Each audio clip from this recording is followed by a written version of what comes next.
If your introduction is weak, it doesn't matter how strong the rest of your essay is. You might as well toss the whole thing in the bin. The introduction is one of the most important parts of a college application essay, and in this video, we're going to be going through how you can write one that actually makes you stand out. Hi, my name is Zoe, and I'm a native English speaker and university applications essay editor and consultant. Over the past 6 years, I've corrected and reviewed over 3,000 university application essay documents and introductions, helping students get into some of the top universities around the world. I'm also the founder of Zenar International Education, an educational platform dedicated to university application services, including university application essay editing and reviews.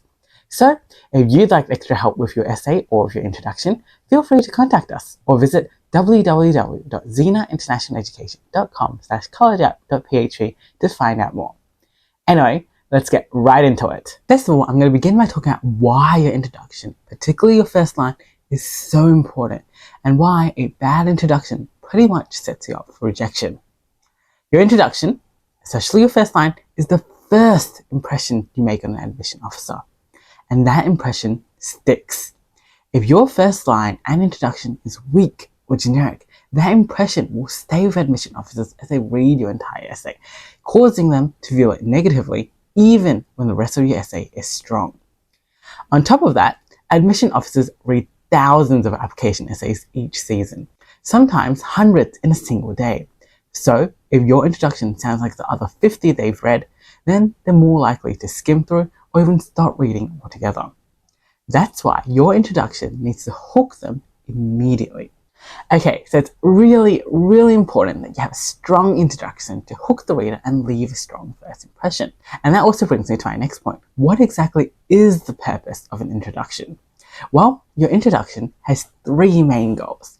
First, it needs to grab the attention of the reader and make them want to keep going. Second, it should begin revealing who you are, your values, your perspective, your personality. And third, it should set up the rest of your essay, giving a glimpse into some of the themes that you'll develop later. Think of it as the first taste of your story. Okay, so now that we know what the purpose of an introduction is and why it's so important, let's actually talk about how you can write a strong introduction.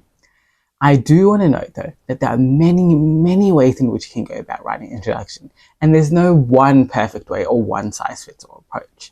You need to choose an introduction format or write an introduction that suits your essay and what you want to convey. But we'll just be going through some introduction ideas they can use if you want to. I also want to note that in this video, I'm also going to be focusing on introductions for undergraduate US college application essays. In my next video, we'll talk a bit more about graduate and UK university application essay introductions. But in this video, we'll just go focus on US college application essays. Anyway, the very first and arguably most important part of your introduction is the hook. The hook is the very, very first sentence that admission officers will be reading.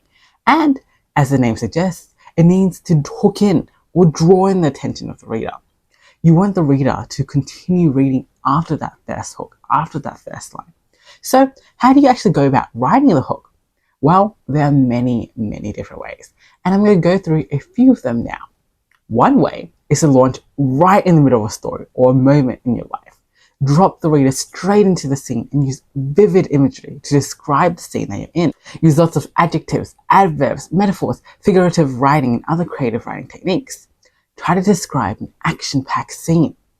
So, for example, I could hear the whistle bellowing in my ear, the face of my coach appearing like an angry apparition that I had disturbed after a 100-year slumber. See the description and vivid imagery here? This kind of opening immediately creates tension and curiosity, which is what we want. Another way, instead of using full-on vivid detail, is to actually begin with a piece of dialogue. Not just any dialogue though. Your dialogue should be something that doesn't reveal the full scene and makes the reader want to find out more. So for example, "You're not ready. Not yet," she whispered. This works because it gives just enough information to intrigue the reader, but not enough to fully understand what's going on, making the reader want to keep reading. Now, another type of hook that I actually personally like to use is to begin with a short, sharp sentence that says something a bit unconventional, or says something that makes you think, wait, this is a little bit strange. What do you mean? Something that's very unexpected or different to what you'd normally say. So for example, "My heart was contained in a rock." See how this sentence is a little bit unusual? and slightly confusing, what do you mean by your heart being contained in a rock? And that's exactly why it works. It makes the reader want to understand what you mean. Now, one thing to note as well is that if you are choosing to use a metaphor throughout your essay, which is something we'll discuss in another video, but if you are choosing to use a metaphor in your essay, your first line should be introducing this metaphor with this short, sharp, unconventional sentence. So in the sentence above, my heart was contained in a rock. The metaphor I'm trying to convey here or I want to use throughout my essay is rock, which is why I'm introducing it in the first sentence in an unconventional way. Okay, so now that we've hooked in the reader, the next thing you have to do is build on this hook. You need to elaborate a bit more on your hook. So if you've used a metaphor or sharp sentence, then you need to continue explaining that metaphor or sentence a bit more. Reveal a bit more information, but make sure you do it in a way that sounds like you and that it continues to engage. So either with more short sentences or with vivid imagery. If you started with a scene in your story, continue building on your story and scene with vivid imagery. And if you use dialogue, continue to explain the setting or moment. Make sure to use lots of vivid imagery and creative writing techniques. So importantly, what you're trying to do in this introductory space is to try and set the scene for the rest of your essay. So start introducing what are your key values and themes within this space by building on your story and explanation of your metaphor and conventional reality. Try and show the bigger picture around your hook and what makes it significant. Importantly though, you are not giving a block of context in your essay. You should never ever do that. You don't ever need to give context. You just need to expand a bit more on what you said and set the scene for more to come. Okay, so now that you've established the hook and expand a bit more in your introduction to make the reader want to find out more, you typically then end your introduction by foreshadowing or hinting at what will come next. So this could be through a shift in tone, a moment of realization, or a subtle sense of change. For example, I didn't realize it then, but this was only the beginning, or I was wrong. See how these short sentences creates momentum and naturally leads into your next paragraph.